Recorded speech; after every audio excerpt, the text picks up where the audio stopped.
السلام علیکم درنو لیدونکو. نن درته د مهیش بټ په اړه ښکلی راپور لرم. هیله ده تر پایه راسره پاتې شئ او زموږ چینل سبسکرایب کړئ. د بالیووډ سینما د نوموتی اداکار سوشانت سنګ راجپوت له ځانوژنې وروسته د بالیووډ سینما په ګڼو اداکارانو او مخکښو کسانو باندې نیوکې پیل شوي دي چې په دوی کې مخکښ اداکار او د عالیه بټ پلار مهیش بټ هم شامل دی. د سوشانت سنګ له مړینې وروسته د مهیش بټ او د سوشانت د ملګري مرحومې جیا خان د ګډ عکسونو خپاره شوي وو چې تر عکسونو څه موده وروسته بیا د مهیش بټ او جیا خان د واتس اپ چټ سکرین شاټونه هم خپاره شوي وو چې په یاد سکرین شاټ کې معلومیږي چې مهیش بټ جیا خان نه غواړي چې سوشانت سره د خپله اړیکه ختمه کړي او ترې لرې دي شي.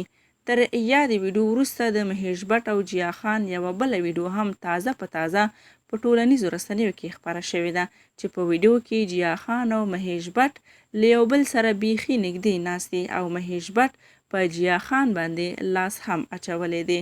په دې ویډیو کې مهیش بټ کله د جیا خان لاسونه په لاسونو کې نیسي او کله هم هغه خپل ځان ته راجوختوي او لاس ور باندې اچوي.